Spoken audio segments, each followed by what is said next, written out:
Татар-информ. Компьютер, планшет, смартфонда. Яңалыклар, фикер, күзәтү. Нурлы хәзрәт. Ислам буенча ир кеше кайчан аерыла ала? Нинди сәбәпләр буенча? أعوذ بالله من الشيطان الرجيم بسم الله الرحمن الرحيم الحمد لله رب العالمين والصلاة والسلام على رسولنا محمد. İslam dini boyunca ир кеше сәбәпсез анда аерыла ала. Иң беренче шуннан башлап җибәрик әле. Әйтик, ир кешегә аерылышу өчен, хатынын аерыр өчен дип әйтик инде. Сәбәп кирәкми. Ул көннәрдән бер көнне, бер кәефе килгәндә дип әйтик инде, хатынын аерырга була. Ләкин бу аеру әлбәттә инде ул яхшы аеру түгел, әлбәттә ул киңәш ителгән әйбер түгел. Ләкин чиста менә шушы шәригать буенча гына карасак, аның кануннары буенча карасак, ир кешегә хатынын аеру өчен сәбәп кирәк түгел. Менә шуңа күрә дә инде бу очракта ниндидер теге җитди сәбәпләр эзләргә кирәкми. Ләкин бу әлбәттә макрух, әлбәттә бу инде киңәш ителмәгән һәм ир кешене бизи торган әйбер түгел бу. Һәм әгәр дә инде карасак, дин буенча бу аның иманының зәгыйфлеген күрсәтә. Мондый әйбердән әлбәттә Пәйгамбәрбез саллаллаһу алейхи ва сәллям кисәтә, ягъни сәбәпсезгә хатыннарны аерып торучы кешеләрне зәввак диләр. Берсен аерып, икенчесенә иләнә, тагын аерып, тагын иләнә. Мондый кешеләрне хәтта үз вакытында үлем җәзасына тартканнар. Бер туктамый хатын аерып торучыларны дип әйтик инде. Шуның өчен дә әлбәттә ул матур әйбәт сәбәп түгел. Әмма моны хатын-кызга белеп торырга кирәк. Ир кеше сәбәпсез аны аера алганын. Әгәр дә ул моны белеп торса, әгәр дә ул шушы сизеп торса, сәбәпсез аера алганны, ул инде ир кешегә сәбәп тә бирмәячәк. Димәк, сәбәпсез аера алган ир кешегә инде истәмә сәбәп бирергә кирәкми. Бу хатын-кыз өчен шулай ук бер тәрбия чарасы, ул үзен инде тагын да диккать белән гаиләдә үзен тәртиплерәк тотарга тырышачак. Хатын-кыз теләге буенча аерылышы мөмкинме? Хатын-кыз теләге буенча аерышырга була, әйе. Менә бу очракта хатын-кыз үзе, әйтик, сәбәпсез аерылып китә алмый. Ир кеше сәбәпсез аера алса да, әйткәнебезчә бу инде әйбәт күренеш булмаса да, әмма ул моны эшли ала. Ә менә хатын-кыз сәбәпсез аерылып китә алмый. Булай гына туйдым дип, киттем әле мин дип. Гомумән алганда ул ирнең рөхсәтеннән башка үз ирнең өеннән чыгып китә алмый. Димәк, хәтта мәсәлән, ял итеп торыйм әле дип, мин монда барыйм әле дип, үз теләге белән чыгып китә алмый. Мәсәлән, ир кешегә кайта, өйдә хатыны юк. Әниләренә киткән дип әйтик. Булай инде рөхсәт ителми. Ләкин әгәр дә хатын-кызның аерыласы килсә, ниндидер җитди сәбәпләр булырга тиеш. Бу җитди сәбәпләр алар әлбәттә шәригать буенча инде каралган. Монда димәк сиңа ниндидер куркыныч янарга тиеш хатын-кызга. Мәсәлән, ир кеше кыйный, бик каты мәсәлән. Я булмаса инде ир кеше авыру, әйтик, физик яктан, җинси яктан, һәм инде хатыны аны гомере буе мәсәлән карарга мәҗбүр дип әйтик. Бу сәбәп булырга мөмкин аерылырга. Һәм ир кеше шулай ук мәсәлән тәэмин итми. Бер тиендә бирми. Бу инде кайбер мәзһәбләрдә сәбәп булып санала, кайбер мәзһәбләрдә бу хәтта сәбәпкә керми, әмма шулай да хатын-кызын тәэмин итү ир кешенең бурычы. Димәк, инде шушы бурыч үтәлмәгәндә хатын-кыз әлбәттә инде аерылырга мөмкин. Әмма үз теләге белән аерылырга теләсә хатын-кыз, әйтик, мәсәлән, сәбәп тә юк ди, һәм ул үз теләге белән чыгып китәргә тели. Бу очракта ул иренә тәкъдим ясый. Мине аерды. Һәм ир кеше бу хатын-кыздан мәһәрне кире сорарга мөмкин. Монда ир кешенең гаебе юк. Бу очракта аерылган вакытта һәм ул әйтә, син миңа биргән мәһәрне кире кайтар, һәм мин сиңа талак бирәм, мин сине аерам, мин шуңа риза ди. Бу нәрсә өчен эшләнә? Ир кеше инде тагын бер иләнә калса, чөнки бит хатыны китә хәзер, аңа өйләнергә кирәк. Тагын мәһәр җыярга, шулай бит акча җыярга аңа җиңелрәк булсын өчен бу эшләнә. Ә инде мәһәрнең күләме белгәнебезчә бик күп булырга мөмкин. Менә шунлыктан теге мәһәрне ул кире сорый. Әгәр дә инде ул качандыр бирелгән бер күлмәк икән, яки качандыр бирелгән анда бер йөзек, алка икән, ул аны сорамаска да мөмкин, чөнки бу бик кыйбатлы әйбер түгел. Әмма вакыт мәсәлән сорарга мөмкиннәр машинада, квартирада мәсәлән, я булмаса күп суммадагы акчалар да, һәм бу очракта инде ир кеше аны кире сорый ала. Әмма дини яктан сорамаса хәерлерәк. Ягъни хатын-кызга калдырса хәерлерәк булып санала.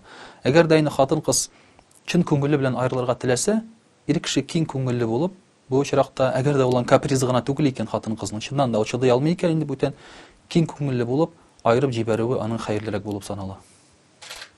Менә аерылышу турында уйлагач, ир кеше талак дип әйтергә тиешме, аерылышам дипме? Һәм СМС буенча да аерылышу очраклары була. Менә шул очракларны аңлатып китсәгез иде. Аерышырга мөмкин ачык сүз белән. Мәсәлән, мин сине айырам, шулай бит. Бар син ирекле, теге син минем хатыным түгел. Бүгенге көннән син миңа харам. Мәсәлән, мин сиңа кагылмыйм. Менә шундый сүзләр алар инде хатын-кызны айрылган урынга куялар. Һәм гарәпчә инде сүзен әйтергә була, талак, я булмаса гарәпчә әйтәләр, мәсәлән, анти талик, син азат дип, мәсәлән, шулай ук талак тука, мәсәлән, мин сине айырдым дип.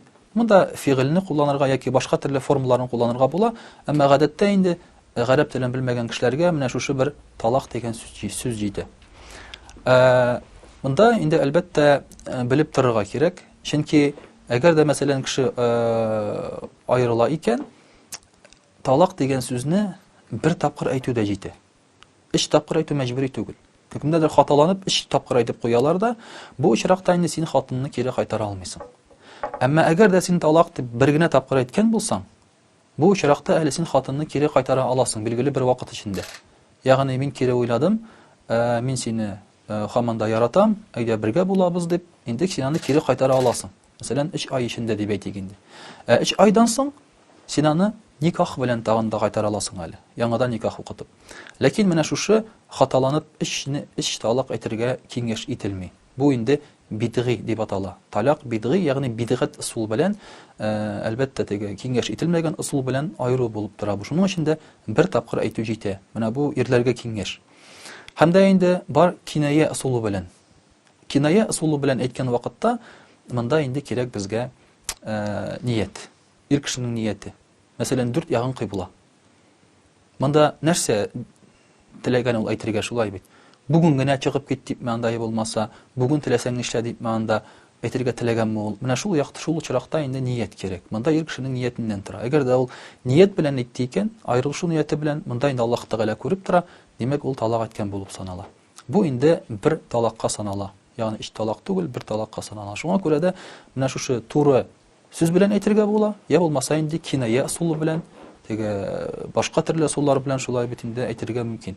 SMS аркылы да әйтергә була, хат язып та җибәрергә була, ышанычлы кеше аркылы да әйтергә була, шушы сүзне дип әйтик инде айыруны. Хәтта иң куркынычы бу сүзне уйнап әйтсәң дә хатының айрыла. Мәсәлән, алдыңда синең хатының утыра. Син аңа, бездә бит инде мәсәлән татарларда калак дигән сүз бар. Син аңа калак дип әйтәсе урынга талак дип әйтсәң, бу очракта да ул талак айрылышу сүзе үз кешенә керә. Нияте бит булмый. Монда талак дигән сүз өчен ачык рәвешчә шушы сүзне кулланганда ният кирәкми. Менә талак дигән сүзне кулланган вакытта монда инде ният кирәкми. Монда хәтта уйнап әйтсәң дә айрыла. Хәтта мәсәлән синең бүлмәдә 3 хатының утыра, 3 хатының утыра. Син аларның теге ичесенә дә карап талак дисәң, әмма берсен генә исәптә тотсаң да ичесе дә айрыла. Шуңа күрә бу бик хәтәр сүз, бу сүзне гомумән үзеңнең диалектыңнан чыгарып ташларга кирәк. Аны уйнап та кулланырга ярамый. Әгәр дә инде чыннан да айрышу кирәк икән, ул вакытта ул сүзне каяндыр казып чыгарып, теге искә төшереп кенә әйтү киңәш ителә. Бу сүз белән хәзер менә бик күп уйныйлар ирләр. Һәм аннан соң үкенәләр, әмма кире кайтарып булмый. Менә шуңа күрә аны инде уйнап та әйтергә ярамый бу сүзне. Монда ният тә кирәкми, айрылган булып санала. Мәсәлән, менә кеше белмәде ул аерылышуның сүз белән булырга тиеш икәнлеген. Ул бара да ЗАГСка гариза яза. Менә ул саналамы аерылышу булып, мәсәлән, иреме, хатынымы? Әгәр дә инде ЗАГСка баралар икән, мәсәлән, ир кеше барып гариза язса, бу инде аерылышу билгесе. Чөнки ул аерылырга тели дигән сүз. Барып моның ниндидер адым ясаган. Бу шул аерылышу билгесе булып тора. Әмма хатын-кыз гариза яза икән, ЗАГСка барып дип әйтик, һәм аларны суд айыра икән. Дөньяви суд. Ир кеше каршы мәсәлән бу аерылышуга, монда инде барбер казыйга барып киңәш ителә, яңадан истәмә рәвештә. Чөнки монда билгеле түгел. Аларның никахлары беткәнме, юкмы? Гәрчә теге паспортта штамплары бетсә дә инде. Кайбер казыйлар алар раслыйлар шушы судның карарын инде һәм аерылган булып саналалар. Әмма әгәр дә ир кеше риза булган икән суд вакытында, мин каршы түгел, мәсәлән, аерылышуга дип инде әйткән икән, бу вакытта суд карары да аерылышу билгесе булып санала. Менә беренче аерылышы булды, талакмы, суд беләнме, казый ярдәмендәме? Аннан соң ир белән хатын бергә яшәйме беренче талактан соң? Менә бу шарт бергә яшәүләре. Чөнки кай вакытта беренче тапкыр бер талакны әйткәннән соң ир белән хатын шундук икесе икегә качыгып китәләр. Бу шәригать буенча бик дөрес түгел. Хатын кыз яшәргә тиеш ир кешенең өендә, аның йортында. Һәм ул яшәргә тиеш 3 ай. Бу инде 3 күрем вакыты дип атала инде. 3 тапкыр күрем вакыты булырга тиеш. Һәм аннан соң шушы 3 вакыттан соң, 3 күрем вакытыннан соң инде ир әйтә, мин сине аердым инде, кире кайтарасым килми, инде идән чыгып китте дип әйтә ала. Әгәр йорт ирнеке булса, гадәттә хатынны игә алып кайталар инде, мәсәлән, ислам динендә дип әйтик. Әмма әгәр дә аларның бу йортлары уртак мал икән, уртак акчага алынган икән, яки йорт хатынныкы да булырга мөмкин, ир кеше кереп торырга, бу вакытта инде яки йортны бүрәләр, яки ир кеше чыгып китә. Әмма йорт ирнеке икән, шулай бит хатын кыз чыгып китә. Чыгып китә кая? Туганнарына. Әтәни сисән булса, әтәнисенә янына бара инде. Әтәни сисән булмаса, абыйлары, анда башка ир туганнары янына, улы улы бар икән, ул инде улы янына китә. Ни өчен бергә торалар шушы 3 ай вакыт эчендә? Менә бу бик хикмәтле. Ни өчен дигәндә, әйткәнебезчә, ир кеше талак дип әйтсә дә, ул барбер үкенергә мөмкин әйткәненә. Һәм шушы 3 ай эчендә хатынын, мәсәлән, көн сайын күрә бит ул барбер. Һәм шушы күрү дәврендә кире уйларга мөмкин. Туктале, торып карыйк әле дип анда, чөнки Аллаһ Тәгалә һәр вакыт безгә кире кайтару мөмкинчелеген бирә. Һәм ул шул яклы. Аерышу яклы түгел, киресенчә кабышып бергә тору яклы. Менә шуңа күрә бу 3 ай вакытны хатын кыз инде тора ирнең өендә, ул алып кайткан ризыкны ашый, ир кеше аңа акча биреп торырга тиеш.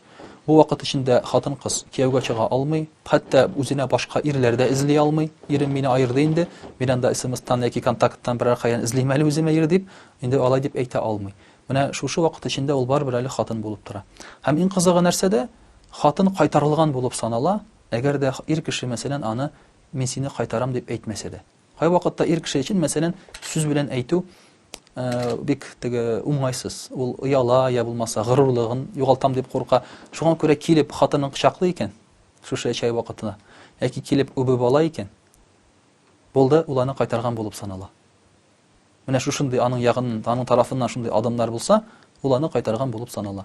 Әгәр дә инде алар арасында берәр якынлык булса, шулай бит инде шулай ук кайтарган булып санала. Монда инде сүзләр кирәкми. Ислам буенча караганда, беренче, икенче талактан соң дуслашуга адымны кем ясарга тиеш? Монда дуслашу ягыннан килгәндә кем ясаса да ярый. Әмма кайтару ир кеше кулында.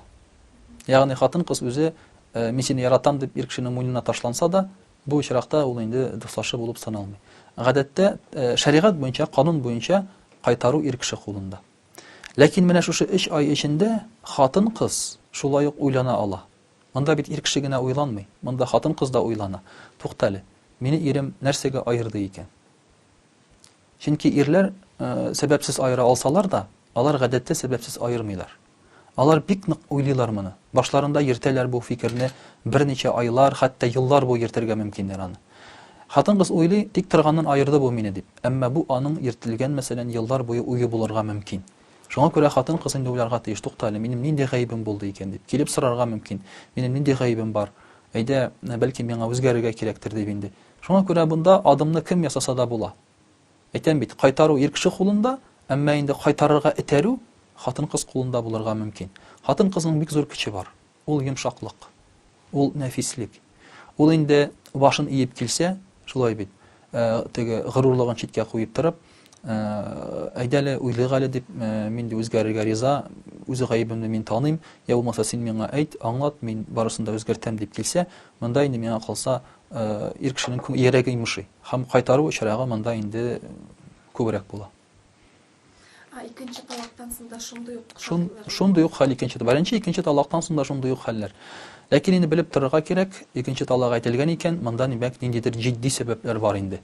шуңа барып җителгән булганлыктан. Һәм икесе дә бу очракта уйланырга тиеш. Беренче талактан соң алар бер нәрсә уйламадылар. Ягъни үзләренә нәтиҗә ясамаганнар димәк тормышта. Икенчедән соң инде бик нык уйланырга кирәк. Чөнки өченчедән соң әлбәттә белгәнебезчә инде кире кайтару мөмкинчелеге юк. Мәсәлән, беренче талактан соң дуслаштылар, ләкин вакыт чыкты. Никах була бит инде. Бу никах ничек укытыла? Яңадан шаһитләр белән. Нәкъ беренче никах кебек. Шаһитләр белән мәхер биреп, шулай ук укытыла. Ләкин монда шундый бер теге кызыгай бер бар, кай вакыт алар бит бергә торганнар, шулай бит.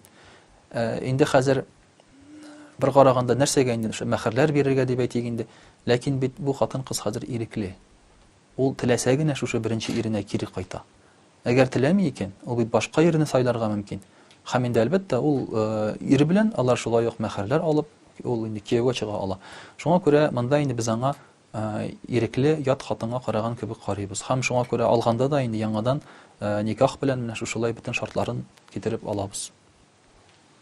Шаһитләр Бөтен шартлары белән инде шаһитләр, мәхер, бөтенесе. Монда инде бәлки теге әтиәнисеннән генә сорау ул бер символик рәвешкә иядер инде. Беренчесендә бит әтиәниләре риза булмаса анда әле нәрсәдер тәэсир итәргә мөмкиннәр. Әмма инде бу очракта әлбәттә әтиәниләрнең ризалашуы инде 90-95% дип әйтик. Чөнки аларның бергә булулары хәерлерәк барыбер аерылышуга караганда. Чөнки балалар бергә булырга мөмкин. Инде бер-берсенә шулай бит ияләшкәннәр. Яңа кеше белән яңа тормыш кору ул шулай ук әле теге бәхеткә гарантия бирми. Шуның өчен дә бергә булулар әлбәттә хәерлерәк. Әтиәниләр турында сүз чыккач, менә бу аерылышу булгач, хатын-кызның әтиәнисе ниндидер роль уйныймы? Аларга ир кеше хатынына башта әйтәме, әллә инде хатынының әтиәнисенәме? Без бит инде беләбез, опекун, әти кеше хатын-кызның ул аның өчен җаваплы.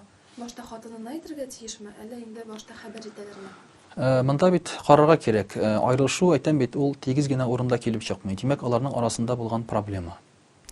Менә бу проблеманы әлбәттә уртага салып туганнар белән хәл итәргә кирәк. Мәсәлән, Коръәндә әйтелә, әгәр дә ир белән хатын арасында ниндидер алар үзләре генә хәл итә алмаган проблема килеп чыкса, туганнарын чакырсыннар диелә. Димәк, хатынның әтиәнисе чакырыла, ирнең әтиәнисе яки исән башка якын туганнары һәм дә инде менә шушы проблеманы алар уртага салып хәл итәләр. Әтиәниләр әлбәттә монда инде объектив булырга тиеш. Кай вакытта бит алар объектив булмыйча үз якларын яклый башлыйлар. Менә минем малаем изге, әүлия, аны теге гаепләмәгез дип, яки минем кызымда гаеп юк дип. Монда инде объектив рәвештә карарга кирәк. Һәм шәригать ягыннан, дини яктан әтиәни аларның туру ягында булса, әлбәттә ул хәерлерәк. Элек менә шулай булган. Хәтта ире начар булса да, хатыны начар булса да, әтиәниләр каты рәвештә торыгыз дип каты торганнар. Менә бу бик мөһим. Чөнки ир кешегә дә хатын-кызга да аерылган вакытта ярдәмче кирәк. Алар киңәшләшәләр башта барыбер. Башта киңәшләшәләр, мәсәлән, үз әтиәниләре белән. Менә гадәттә ир кеше, мәсәлән, менә инде аерым микән әллә ди, тормыш бик авыр ди, мәсәлән генә әйтәм инде, ашарга пешерми ди, киемнәрен пычрак ди, тегеләй булай, шулай дип инде сөйли. Әтиәнисе әйтеп җибәрсә, "Эй, улым булмады инде бу, ярар, әйдә, аер" дисә, аңа шул гына җитә. Хатын-кыз да шулай ук, мәсәлән, чыгып китәсе теләге турында әтиәнисенә барып әйтә, "Мин гел ялгыз, мин гел үзем генә, акча бирми, тегеләй булай". Әтиәниләре җылыйлар, җәллиләр әлбәттә инде. "Ярар, кызым, әйдә инде, чыгып китә алайса" диләр. Бит очраклар, мәсәлән, алаяк булмаска мөмкин сөйләгәнчә. Алар үз ягыннан күпертеп сөйләргә мөмкиннәр аны. Шуңа күрә алар җыелалар, бергә утыралар, киңәш бирәләр, бөтен якны карыйлар һәм аннан соң гына инде хәл итәргә тырышалар бу мәсьәләне. Кавышу ягында. Инде барып чыкмый икән, аннан соң да инде аерылышалар. Әмма әйткәнебезчә, теге киңәшләшү шарт түгел монда, шәригать буенча. Хатын-кызга да иркәгә дә шарт түгел. Ләкин дини яктан, шәригать ягыннан бу бит гаилә мәсьәләсе. Монда хисләр, монда киләчәк, шуңа күрә әлбәттә киңәшләшеп эшләнсә, бу инде дөрес була. Ир кешегә хатын-кызның әтиәнисенә барып, "Мин сезнең кызыгызны аерам, сез нәрсә әйтерсез икән" дип, алай торып киңәш сорап йөрү, әлбәттә ул шарт түгел. Әмма әтиәнисе янына барып кызның, "Менә шулай, безнең кызыгыз белән шундый проблема бар. Әйдә әле бу мәсьәләне хәл итик әле дип әйтергә мөмкин. Әгәр ир кеше үзе ояла икән, җибәрергә мөмкин, мәсәлән, әти-әнисен, кода-кодагый бергә сөйләшәләр. Җибәрергә мөмкин башка берәр туганын, шулай бит. Чөнки кай вакытта ир кеше ояла, әйтеп бетерә алмый ул аны. Менә шулай итеп киңәшләшергә була. Әмма аерылышу турында түгел, ә инде шушы проблеманы хәл итү турында. Беренче талактан соң аерылу ничек дәвам итә? Ул, мәсәлән, беренче талак булды. Мәсәлән, үтте 1 ел. Алар әле һаман да аңлаша алмыйлар, мәсәлән, никах булырга мөмкин, икесенең кавышу мөмкинлегендә. Ул хатын-кыз кияүгә чыга аламы беренче никах талактан соң? Әлбәттә, беренче талактан соң, әгәр дә ир кешене кайтармаган икән, 3 ай вакытта инде, 3 ай вакыт үтеп китте икән, әйткәнебезчә, хатын-кыз иренең иеннән чыгып китә. Һәм инде ул ирекле, ул хатын-кызның ирекле икәнен туганнары белә якындагы кешеләр, һәм җибәрергә мөмкин, мәсәлән, аңа инде башка кешеләрне, кияүләрне эзләргә мөмкиннәр туганнары, я булмаса, егетләр үзләре килеп тәкъдим ясарга мөмкиннәр. Ул ирекле хатын-кыз. Бары тик аннан гына тора. Әгәр дә ул әйтә икән, мәсәлән, әйе, мин яңадан кияүгә чыгам дип ризалык бирсә, беркем аңа бер сүз әйтә алмый. Лекегә ире дә кире әйтә алмый, син чыга алмыйсың, хакың юк, тегеләй булай дип, ул аның тормышына инде алай катнашып йөрергә тиеш түгел, бузып йөрергә тиеш түгел. Шуңа күрә ул ирекле. Ни теләсә шуны эшли ала, ягъни кияүгә чыга ала, һәм башкасы. Гадәттә, андый хатын-кызны дини гаиләләрдә инде озак тотмыйлар. Чөнки аерылганнан соң да билгеле бер вакыт үткәч, яңадан аның тормышын кырырга тырышалар. Чөнки бит гомер бара, вакыт бара. Әгәр дә инде ул кире кайтмый икән, ире аны кайтарырга теләми икән, нәрсәгә анда 5-10 ел көтеп торырга дип әйтик инде. Бәлки яңадан кияүгә чыгып, үзенең тормышын кыра алыр. Бу очракта инде ул ирекле. Ул 3 ай вакыт эчендә хатыны иренә шартлар куяламы? Мәсәлән, син менә үзе ягыннан да, менә син шулай үзгәрсәң, син шулай итсәң, мин сиңа кайтам дип мәсәлән. Монда бит әгәр дә хатын-кыз үзе аерылырга сыры икән дип, бу вакытта шарт куялы, әмма ире аерган икән. Монда бит хатын-кызның шарт куюы инде урынсыз, монда ир кеше шарт куярга тиеш. Бер тапкыр талак әйтә дә һәм әйтә, аңлата. Шушындай гаибең бар, әгәр дә инде син төзәлсәң, үзгәрсәң, мин сине кайтарам дип. Анда шарт куярга була, әлбәттә. Әмма хатын-кыз теге үзе аерылмаганда ул шарт кую монда ничектер мәгънәсезрәк килеп чыга. Әгәр дә ул үзе шарт куймаса. Ләкин кай вакытта шулай да була, ир кеше әйтә, мәсәлән, менә шундый якка үзгәрсәң, мин сине кайтарам ди. Хатын-кыз әйтә, син шундый ягыңны үзгәртсәң, мин үзгәрәм ди. Менә инде шундый уенга да китәргә мөмкин. Әлбәттә, монда шулай утырып сөйләшүләр, аралашулар бара. Шуңа күрә хатын-кыз тора инде ул шушы ир кешенең иендә 3 ай. Әзрәк кенә утырып, менә шулай сөйләшсеннәр өчен, аңлашсыннар өчен. Чөнки бу талак дигән сүз ул биттеге башка соккан кебек. Мәсәлән, алар кычкырышып яшәделәр бу моның алдыннан, бер-берсенә ниндидер дәгъва белдерделәр. Әмма барысы теге ничектер әйбәт дип уйладылар алар. Шулай булырга тиеш дип. Талак дигәчтән аларның икесен дә башына соккан кебек була. Карале, бу бит аерышуга барырга мөмкин. Әйдәле, утырып бер сөйләшик әле дип, менә шушы вакытта инде сөйләшүгә килергә мөмкиндер.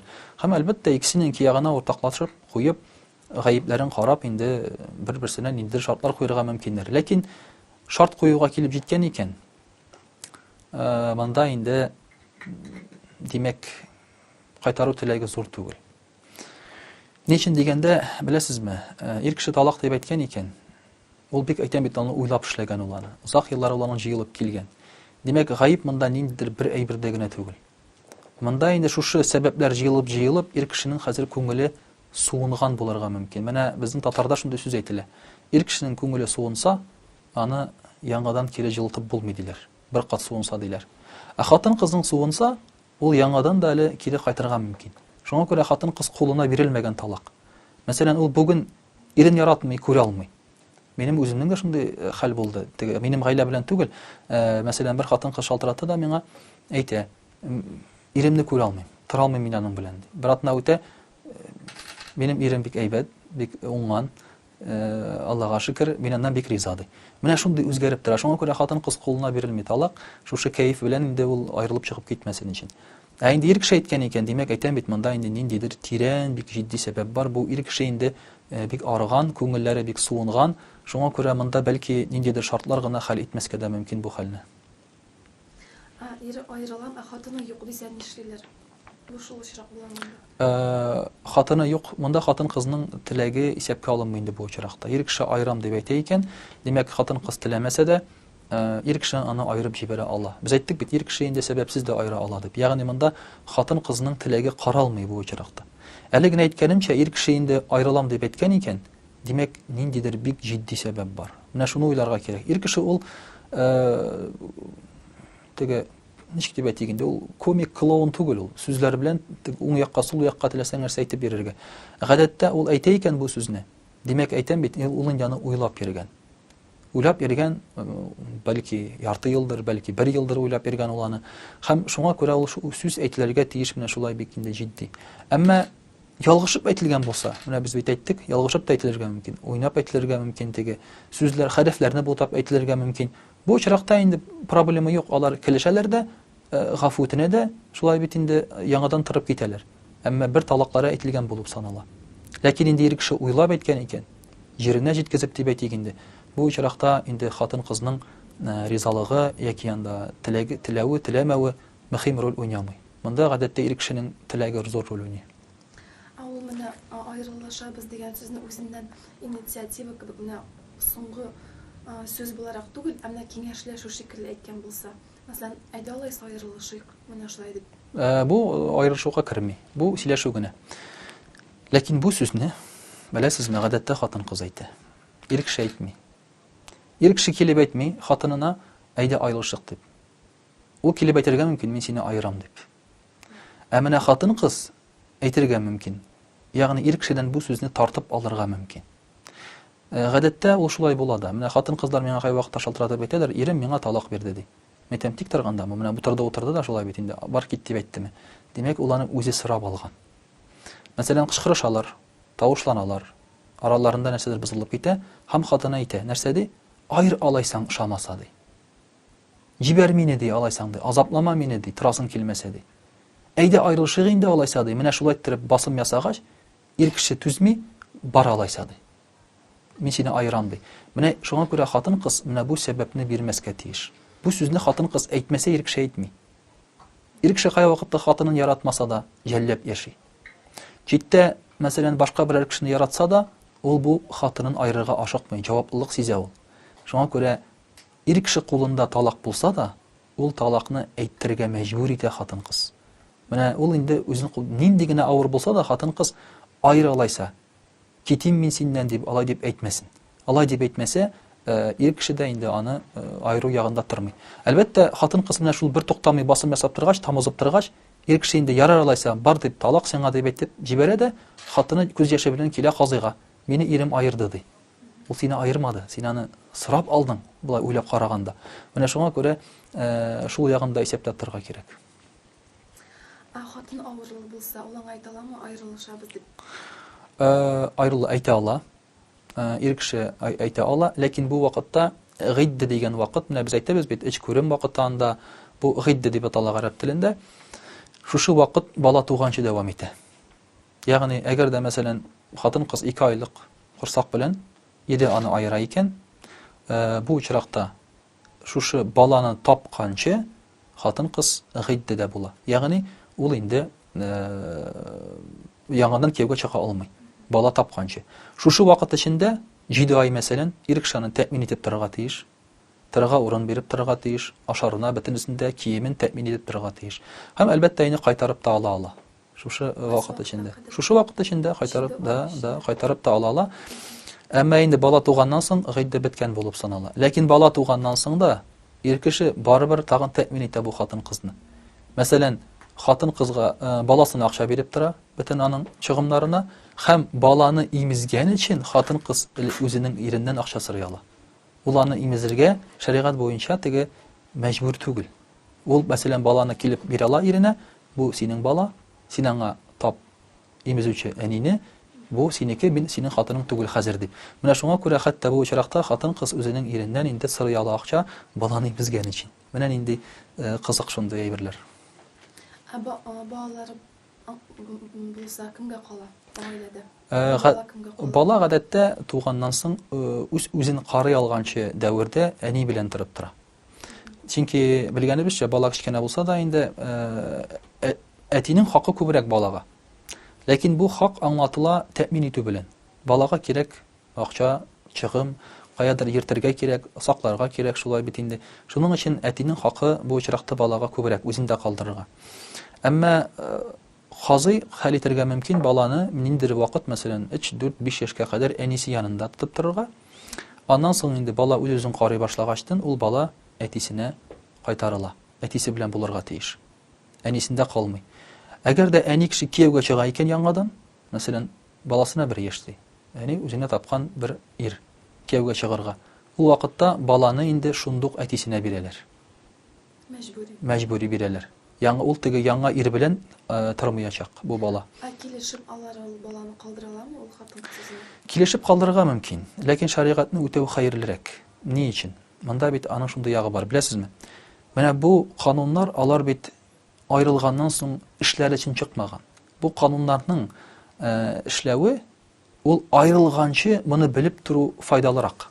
Мәсәлән, әгәр дә ир кеше белеп тора икән, хатынын айыру белән, хатыны мәсәлән кырсаклы яки кичкенә балалары бар, шушы хатынны айыру белән аның кулында бала калганын белеп торса, ул 1000 тапкыр уйлаячак.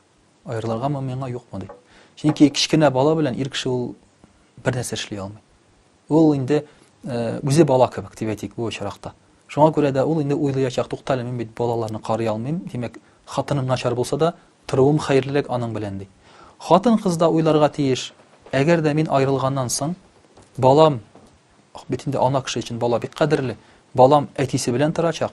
Мин аны төнлә дә, көндез дә теләсә кайсы вакытта күрә алмыйм бит дип уйлап, туктале, торыйм әле мин моның белән, алайсаң баламнан мәхрүм булырга мөмкин дип, менә шуның өчен чыккан канун бу.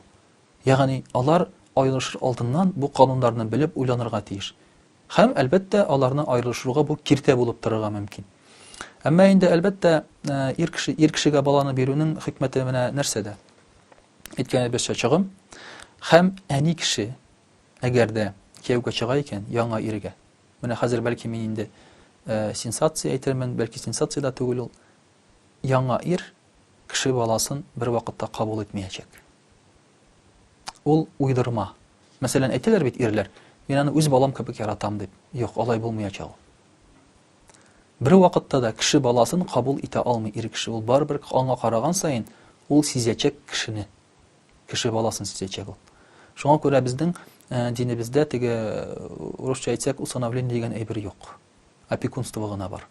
Бала барбер үзенең әтисенә карый, аның фамилиясе белән йөртелә, аның отчествосы бирелә. Шуңа күрә яңа ир кеше баласын кабул итми. Һәм шул сәбәпле ул аны мөмкин кыерсытырга, әйтергә берәр сүз. Башыннан да теге кирәк вакытта гына сыйпарга, шулай бит. Ул аны инде рәхәтләнеп теге балам дип җылык чакка кертә алмый, кертәсе дә килмәскә мөмкин, ягъни балага зыян килә. Менә бу очракта. Һәм әни кеше дә гомер буе куркып яшәячәк, бу яңа ир минем балама зыян китермәсен, миңа зыян китермәсен шуның аркасында дип, һәм үз баласының начар сүзләр әйтергә мөмкин шушы яңа ирен яклап. Бала бу очракта бит әнисенә нәфрәтләнә. Нишләп ул ирне сайдады, мине түгел дип, менә бу психологик проблемаларга китереп чыгара. Менә шуңа күрә инде бу очракта аны әтигә кайтару хәерлерәк. Әти кеше, ир кеше буларак, ул инде яңа хатыны булса да, ул үз баласын яклый ала. Хатынына әйтә ала, минем балага кагылма дип, әгәр дә инде хатын балага карата мәсәлән ямсыз үзен тота икән, айрып та җибәрә ала. Монда теге сорап тормыйча әйткәнебезчә сәбәпсез дип әйтик. Менә шуңа күрә инде ир кешегә ул кайтарыла, баланы карап, аның мәнфәгатен яклап. Ир кеше баласын кабул итми дип әйттегез. Хатын кыз кеше баласын кабул итәме? Әйе, хатын кызга җиңелрәк. Ни өчен дигәндә, хатын кызның аның инде Аллаһ Тәгалә фитра дип әйтәбез, табигатьтән шундый бер аңа сәләт салган, хатын кызның күңеле киң. Хатын кызның күңеле киң. Менә хатын кыз, ул беләсезме ничек шундый теге бәлки кызык та булып яңгырар инде, ир кешегә башка хатынны кабул итәргә кыенрак, хатын кызга башка ирне кабул итүгә караганда. Мәсәлән, хатын кыз айрылып кияүгә чыга икән, яңа ирне аңа кабул итәргә җиңелрәк. Әмма ир кеше айрыла икән хатыныннан һәм яңадан өйләнсә, аңа кыенрак бу яңа хатынны кабул итәргә. Ир кешенең күңеле шулай, ул консерватив дип әйтик инде. Менә хатын кызның бу яктан күңеле киңрәк, ул җәлләүчән, ул кеше баласын да барбер яратып, үзенеке итеп кабул итеп, үстереп, тигез итеп күрә ул аны. Бу аларның бәйле шушы күңел халәтенә, хисләренә дип әйтик инде. Шуңа күрә бу яктан ул хатын-кызга җиңелрәк моны эшләргә ир кешегә караганда. Һәм милек темасына аерылышуда аерылганда ир кеше ничәсен акча бирә, махр дип әйттегез, аның билгеләнгән суммасы бармы? Һәм милек ничек бүленә? Менә аларның общий, гомуми уртак эшләп алган йортлары, машиналары ул ничек бүленә? Ислам буенча. Димәк, хатын-кыз инде әгәр дә талакны үзе сорап алган икән, димәк, мәхерне әлбәттә ир кеше инде кире сорый ала дип әйттек. Шулай бит. Менә бу милки мәсьәлә. Әгәр дә инде ир кеше айыра икән, мәхер әле бирелмәгән икән, ул мәхерне шундук бирергә тиеш. Мәсәлән, ир кеше әйткән: "Мин сиңа йорт алып бирәм" дип. 1 елдан соң инде 1 ел буе ул мәхерне бирмәде, акча җыйды мәсәлән йорт алырга дип әйтик инде. 1 ел үтте һәм ул хатынын айырырга тели хәзер. Үз теләге белән, хатыны теләге белән түгел. Менә шушы айырган вакытта ул инде йортны аңа бирергә тиеш. Мәхерне. Ул да сузып йөри алмый хәзер. Мәхерне сузырга була, мәсәлән, әгәр дә инде бергә торалар, 10 ел, 15 ел үткән, әле һаман мөмкинчелек юк бирергә. Менә алай сузырга була аны. Мөмкинчелек булмаса. Әмма инде айрылу вакыты килеп җиткән икән, шундук мәхер бирергә тиеш. Бирә алмаса. Бирә алмаса ник өйләнгән? Димәк, айрылмасын. Әгәр дә бирә алмаса, ул ир кеше бит шуны уйларга тиеш. Әгәр син инде айырасың икән, ничек инде ул мәхер дә бирмисең, тагын айрып та җибәрәсең. Шундый җайлы гына шулай бит, алай булмый. Шуңа күрә син инде уйлап бетер менә шушы әйткән, сөйләгән сүзләреңне, мәхереңне түләгәчтән инде аннан соң мәсәлән айрыласың. Һәм инде әгәр дә мәсәлән ир кеше вафат булып китсә, шулай ук шундук мәхер кайтарыла хатын-кызга. Мәсәлән, әгәр әле мәхер бирелмәгән булса, аның малы бүленми, варислар арасында, анда әле мираска беркем дә керми, мәхер хатынга бирелмичә. Аннан соң мәхер бирелгәннән соң инде малы кала икән, ул вакытта инде варислар арасында бүленә. Менә бу шуңа күрә инде шулай ук бик төп шарт булып тора, мәхер кайтарылырга тиеш. Aqrabul әҗәләйн дип атала, ике шартның берсе тизрәк җиткәнгә карап инде, яки айрылса, яки инде үлеп китсә дип әйтик. Әмма мәхер алдан ук бирелгән икән, никах вакытында ук яки никахка кадәр үк инде бу чиракта андый эшне эшлисе юк. Инде уртак мал. Уртак мал гадәттә безнең ислам динендә хатын-кыз эшләми бит. Әгәр дә ул эшләми икән, димәк аның малы юк бу гаиләдә. Аңа бүләк итеп бирелгән бөтен әйбер генә аныкы була ала. Ягъни мәсәлән, гомер дәврендә ул аңа нәрсәдер биргән икән, ир кеше бүләк итеп инде. Ләкин ий эшен алып кайткан икән, мәсәлән, игә алып кайткан әйберләр, алган мәсәлән анда машиналар, ниләр, башка әйберләр инде. Әгәр дә аны бүләк итеп бирмәгән булса, хатын-кызга бу хатын-кызның малы булып саналмый. Бу кала ир кешедә, бөтенесе дә.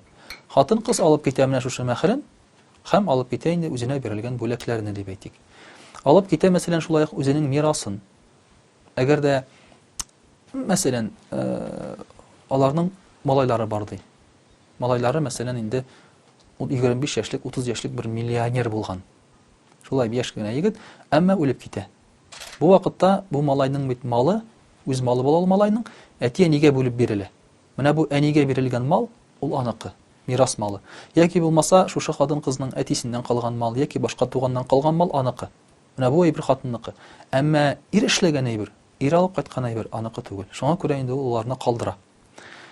Ләкин уртак эшләнгән булса, хатын-кыз да эшли, ир кеше дә эшли. Бу бездәге ситуация хәзер. Безнең җирлектә. Бу вакытта аларның эшләүләренә карап мал бүленә. Мәсәлән, әгәр дә инде хатын-кыз эшләгән икән, ир кеше кебек үк алып кайткан икән, бәлки күбрәктер дә әле. Алар ул малны уртак тотканнар. Бу вакытта инде бүләләр аларның шушы эшләүләренә карап дип әйтик. Хатын-кыз инде күпме ризык алып кайткан, күпме мал алып кайткан, шулай ук бүленә аларның шушы эшләүләренә карап. Монда чөнки ул гаиләгә ул да өлеш керткән була. Ләкин шәригать буенча шундый кызык әйбер бар. Бәлки мин хәзер ирләр яратмаган сүзне әйтәмдер инде. Хатын-кыз эшли икән каядыр, ул малын иренә бирмәскә хаклы. Үзенә җыеп бара. Я булмаса үзенә тота. Балага да тотмый, үзенә генә. Чөнки балага акчаны бирергә тиеш ир кеше, һәм игәгә бөтен чыгымнарны капларга тиеш ир кеше. Һәм хатын-кызны ашатырга тиеш ир кеше. Димәк, бу хатын-кыз эшләгән акча аның шәхсән үзенеке генә. Менә нинди теге сенсация дип әйтик инде. Әлбәттә, гадәттә безнең инде җирлектә ир кеше хатын-кыз да эшләсә, алар инде акчаны бергәрәк тотарга тырышалар инде. Иренең авыр вакытлары килеп җитсә, хатыны җыйган акчаларыннан иренә бирергә мөмкин, шулай бит инде. Әмма мәҗбүри түгел. Ир кеше аяк терәп, син җыелган акчаң бар анда, чыгар әле әйтә дип монда, алай дип сорарга хакы юк.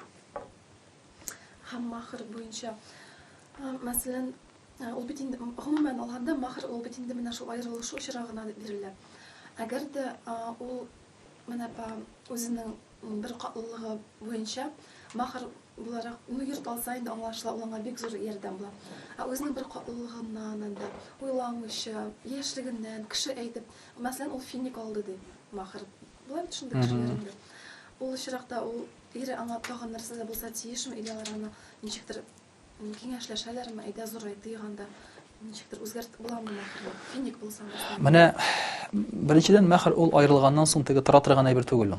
Ул аның өчен бирелми. Кемдер әйтә, менә махрның күләме аерылганнан соң анда күпмедер вакыт торыр өчен җитәргә тиеш дип. Ничәдер айга дип. Әйе, юк, ул алтырыш түгел ул.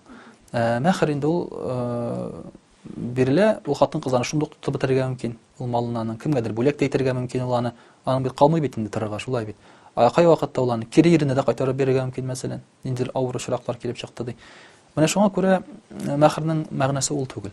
Махр ул менә шушы бирелә торган хатын кызны ихтирам итеп, ир кеше гаиләне алып бара алганын күрсәтә торган, шулай бит инде бер символ дип әйтгәндә шулай бит. Һәм шулай итеп бирелә ул. Менә монда хатын кызның әз махр сорауы бу әлбәттә аның бер катлылыгыннан һәм йомшаклылыгыннан килә. Ир кеше мәсәлән әйтергә мөмкин. Ир кеше барбер ул азрак прагматизм бар аның. Ул уйлый, ул барбер саный ала ул акчаны, шулай бит. Саный да әйтә ул. Менә ди мин сиңа ди әйтә бер йөзек бүләк итәм ди анда. 2-3 меңлек, 5 меңлек дип әйтгәндә. Хатын кыз инде ярар, миңа иң мөһиме син мине яратсаң, шул җитә дип инде күңеле йомшап китә. Шуңа күрә менә бу махрны билгеләгәндә әтинең роле бик зур. Әти үзенең кызына әйтергә тиеш, кызым, бу махр түгел. Син китеп тор, мин сөйләшәм хәзер. Махр мәсьәләсен. Хатын кыз махр мәсьәләсен әтисенә тапшырса дөресрәк була. Шуңа күрә әтисе бу очракта менә безнең Абу Ханифа мәзһәбе буенча әтинең ризалыгы шарт түгел никах өчен. Әмма әтинең махрны билгеләүдә катнашуы шарт.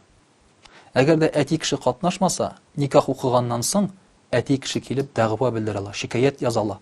Казыйга мине катнаштырмадылар, махр әз бирелде. Шуңа күрә яки бу никахны таркатыгыз, я булмаса махрны дөрес итеп, киесенчә түләп бетерсен дип.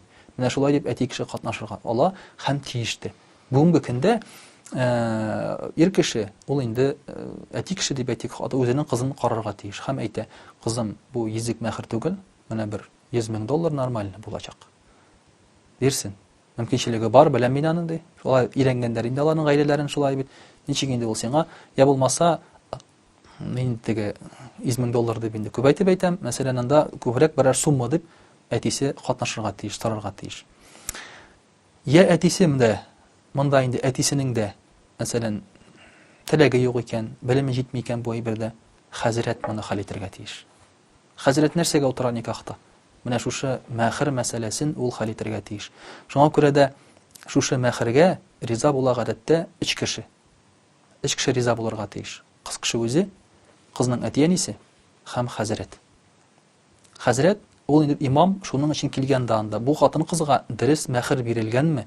Ул шуның хатын кызның мәнфәгатен кайгыртыр өчен утыра ул анда.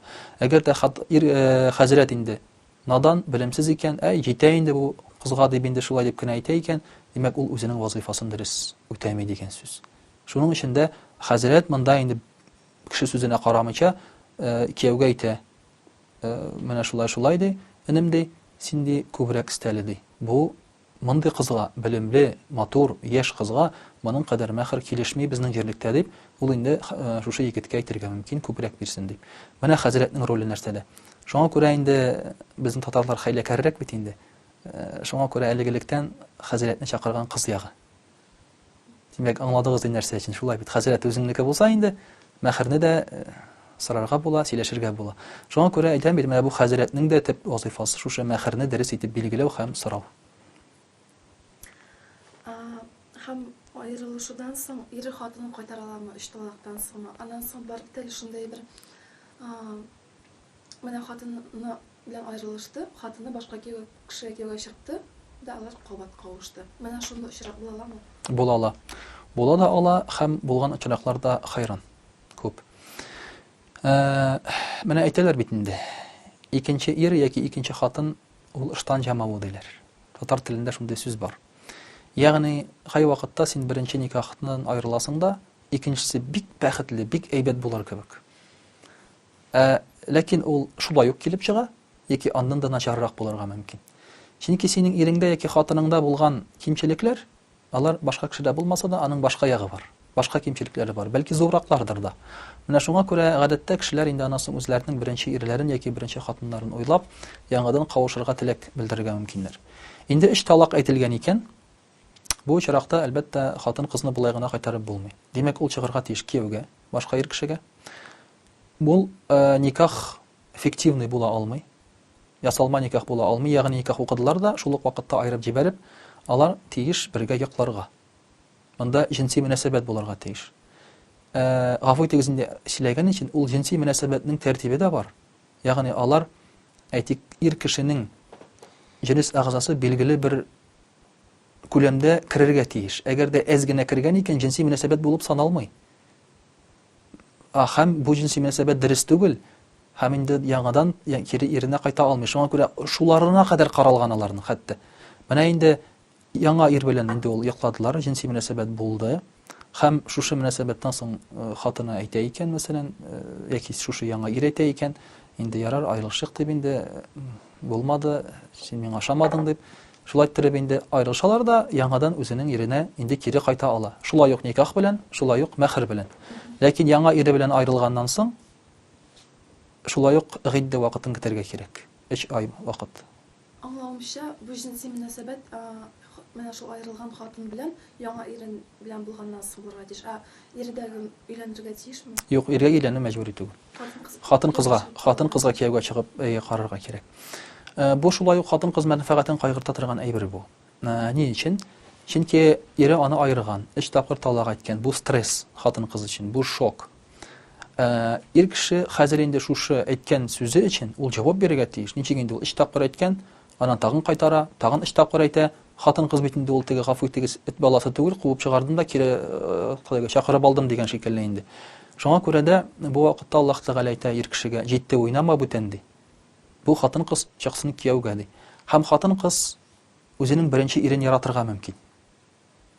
Мәсәлән, ул гомердә бит башка ир күргәне юк аны. Беренче ирне яратып кияүгә чыккан, аерылганда да үз теләге белән аерылмый, ир кеше аны аерган. Һәм әлбәттә ул аны ярата, аның белән кавышырга тели. Ләкин Аллаһ Тәгалә әйтә: "Бар син башка иргә чыгып кара әле, бәлки ул яхшырактыр" ди. Ул бит белми аның яхшыракмы, яманракмы икәнен, торып карамыйча. Шуңа күрә инде кияүгә чыкканнан соң, гәрчә бер генә тапкыр якласалар да, әлбәттә барбер гыйддә бар 3 ай. Бу 3 ай эчендә барбер алар бергә торырга мәҗбүр. Менә шуңа күрә дә хатын кыз инде чагыштырып карый башлый. Һәм күрергә мөмкин, туктале, бу бит минем икенче ирем күп кыйбәтрәк. Ягымлырак, йомшаграк, шулай бит инде игътибарлырак. Һәм әйтә, мәсәлән, булды ди, беренче иремә карата хисләрем суынды. Ул миңа кирәк түгел. Һәм торып китәргә мөмкин шушы икенче ире белән, һәм тормышы мәсәлән яхшы якка үзгәрергә мөмкин. Менә шуның өчен ул эшләнгән әйбер бу. Әгәр дә алар фиктив рәвештә генә инде никах укытып аерылсалар, ул аны аңламый да кала. Бәлки бу ирне чагыштырып карый да алмый ул үзенең беренче ире белән. Менә Аллаһ Тәгалә шуңа күрә хатын кызны кайгыртып эшләгән бу эшне. Ягъни чагыштырып карасын һәм кире кайтып бәлки тагын шул ук хәл кабатланыр. Монда инде алар бәхетле булып, хатын кызның кадерен белеп, шушы яңа ир аңа бәхет китерүче ир булырга мөмкин. Сезнең күзәтүләрегез буенча, сезнең тәҗрибәгез буенча еш буламы шундый ыштан ямаулары дип әйттегез? Була. Әйе, әлбәттә инде ул теге процент ягыннан инде бик күп түгел, әмма еш кына очрый. Гадәттә инде торып караганнан соң, хәтта берничә ел бергә торганнан соң яңа ир белән инде алар аерылып яңадан кавышалар. Булды шундый чиракларда ир кеше дә әллә ничә хатын белән торып караганнан соң яңадан беренче хатынына әйләнеп кайткан чираклар да булды. Теге чагыштырып карады да инде булмый икән алар ди. Яки бөтенесе бер төрле ди, я булмаса тегеләр тагын да начаррак дип инде шулай бит кайткан чираклар да булды. Бу хатыннар да шулай кайткан чираклар хайран булды. Әлбәттә инде Кеше тормышы бит ул шулай, Аллаһ Тәгалә кешегә шундый мөмкинчелекне биргән. Белә бит ул Аллаһ Тәгалә кешенең күңелен дип әйтгәндә. Менә алай да торып китәргә була. Гадәттә инде бу әйтәм бит тиз генә эшләнми. Гадәттә алар торып карыйлар, аерым гына яшәп карыйлар. Гадәттә бу берничә елдан соң, хәтта улгайган көннәрендә дә булырга мөмкин. Ягъни без инде качан да бергә торган идек дип, менә шулай да булырга мөмкин. Ләкин бик кызык хәбәр дә булды. 80 яшьлек әби белән бабайның аерылган чырагы булды. 80 яшьлек. Мин инде шаккаттым, әйтәм, бабай килде, хатынды аерыла ди, әйтәм, нәрсә булды? Менә яшь чакта ди, бер марҗа белән 20-лектә инде ди. Теге марҗа миңа күзе төшкән иде. Шул марҗа мине ди үзе белән яклатмакчы иде ди. Ләкин безнең бернәрсә булмады ди. Менә хатын шуны белеп алганда, шул исенә төшкәндә, хәзер аерылышабыз ди. Ул бит инде ничә еллар вакыт үткән, күңелендә калган. Кызганча каршы аерылдылар. Икесе фатирны бүлделәр. Икесе ике фатирда торып вафат булдылар, менә шулай. Һәм сездән киңәш яшьләргә менә аерылышу темасына инде дә булса сезнең тормыш тәҗрибәсе буенча киңәшегез. Монда әйтәсе килгән, менә бер кыз миннән шундый сорау бирде миңа. Алар инде кияүгә чыгарга нияте бар аның, үзенә сайлаган бер егетне инде. Әлбәттә шундый романтик хисләр аның, һәм миңа сорау бирә. Хәзрәт ди, сезнең идеаль парлар күргәнегез бармы ди? Ягъни йөрәккә йөрәк куеп, шулай бер-берсен аңлап, тавышланмыйча, теге бөтен җирдә бергә бөтен эшне эшләп, шулай торган парлар күргәнегез бармы ди? Мин әйтәм, андый парлар юк. Бу фантастик. Кеше алай яши алмый. Барбер тавыш тачыга, барбер теге сөйләшмичә дә йөрисең, үпкәләгән чакларда була. Идеаль пар ул, мәйтәм, шул пар, бәхетле пар шул пар, кем талакка барып җитмәгән. Сугышсалар сугышсыннар, кычкырышсыннар, мал бүлсеннәр, шулай бит. Анда бер-берсенә анда кай вакытта әллә ни сүзләр дә әйтергә мөмкиннәр. Теге мәҗбүри түгел, әмма булырга мөмкин. Ләкин алар әйдә аерылык дип, я булмаса мин сине аерам дип талакка барып җитмәгән икән, бу бәхетле парлар. Гаиләләрен саклап калган парлар, бәхетле парлар. Ничек кенә яшәсәләр дә. Ничек кенә яшәсәләр дә, ни өчен? Гаилә ул яшь чакта аның кадерен белмисең, ул бик кирәк түгел кебек. Гаилә кирәк улгайган көндә. Пар кирәк улгайган көндә. Инде колакларың начар ишеткәндә, күзләрең начар күргәндә, теге җирең бу җирең авыртканда, менә шул вакытта кирәк пар. Яшь чакта син тараласың эте ясында да, урамда да яклый аласың. Улгайгач алай түгел. Менә шуңа күрә син яшь чагыңны ничектер торып үткәреп җибәргәнсең икән, улгайган көнеңдә, менә шулай бер-береңгә инде терәк пар булып торып китергә мөмкинчелек бар. Һәм белгәнебезчә, бу дөньяда тигез пар белән шушы аерылмыйча матур итеп яшәсәң, нинди генә авыр булса да, җәннәттә син аның әҗр-савабын аласың. Безнең динебездә шундай бер бар. Галимнәрнең дәрәҗәсе, тақва кешенең дәрәҗәсе гаиләдә дә үсә. Хатыны ничек начар булып та ул аңа түзә икән, аның тақвалыгы арта. Аллаһ Тәгалә бу кешенең дәрәҗәсен үстерә. Әгәр дә ул аны аермаса, әгәр дә түзә алмыйча аерып җибәрә икән, Аллаһ Тәгалә каршында аның дәрәҗәсе төшә, тақвалыгы төшә. Менә шуңа күрә дә монда үзеңне генә түгел, Аллаһ Тәгаләнең ризалыгын уйларга кирәк. Мин бәхетле булырга тиеш, мин тегеләр, мин булай дип яшәргә түгел, яшәргә кирәк, Аллаһ Тәгалә миннән риза булсын дип. Бер галимнән сораганнар, синең хатының начар ди. Телгә начар. Теләсәң нәрсә сөйләп йөри, синең яманатыңны тарата. Мондый хатынны аеру киңәш ителә бит инде. Нишләп син аны аермыйсың дигәч, ул булай ди.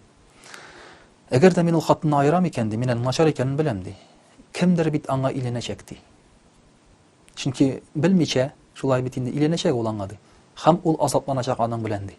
Шуңа күрә мин генә азапланыйм бу дөньяда ди. Менә нинди савап, менә Аллаһ ризалыгы өчен нинди шулай бит корбан, фидакар корбан менә бу чиракта. Гаилә таркалмый, гаилә саклана, шулай бит нинди генә авыр булса да, әмма теге дөньяда алар әҗр-савап алалар икесе дә. Һәм мин кызыгы да шунда бит. Безнең ислам динендәге мәхәббәт, романтика ул үлем белән бетми.